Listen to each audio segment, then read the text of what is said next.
ಮಂಡ್ಯದಿಂದ ಬರ್ತಾ ಇರುವಂತ ಸುದ್ದಿ, ಗುಜರಿ ಅಂಗಡಿಗೆ ಬೆಂಕಿ ಬಿದ್ದಿದೆ ಅಂತ.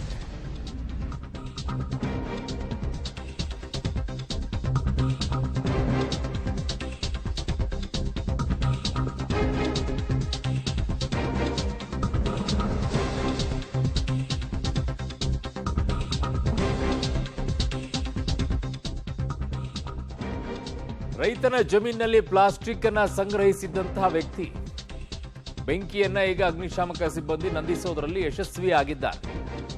ಮಂಡ್ಯದಲ್ಲಿ ಆಕಸ್ಮಿಕ ಬೆಂಕಿಗೆ ಗುಜರಿ ಅಂಗಡಿ ಧಗಧಗನೆ ಹೊತ್ತಿ ಉರಿದಿದೆ. ಆ ಕೆನ್ನಾಲಿಗೆ ನೋಡಿ ಹೇಗಿದೆ ಅಂತ. ಪ್ಲಾಸ್ಟಿಕ್ ಅನ್ನ ಸಂಗ್ರಹಿಸಿಟ್ಟಿದ್ದಂತೆ ರೈತನ ಜಮೀನಿನಲ್ಲಿ. ಹೆಂಗ್ ಅವಕಾಶ ಕೊಟ್ಟರು ಇದಕ್ಕೆ? ಅದಕ್ಕೊಂದು ಪರ್ಟಿಕ್ಯುಲರ್ ಆಗಿ ಜಾಗ ಇದೆಯಲ್ಲ, ಓಪನ್ ಏರಿಯಾ ಆಗಿರೋದ್ರಿಂದ ಹೆಚ್ಚು ಕಡಿಮೆ ಏನೂ ಆಗಿಲ್ಲ ಯಾರಿಗೂ. ಸೊ ನಿಮ್ಗೆ ಸಿಟಿಗಳಲ್ಲಿ ಈ ತರ ಆಗ್ಬಿಟ್ರೆ ಕಷ್ಟ ಬಹಳ.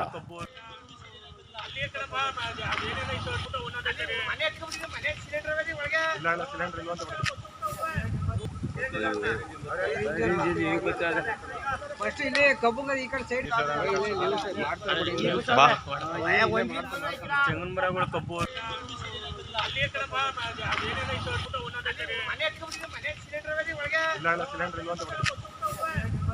ಸಿಲಿಂಡರ್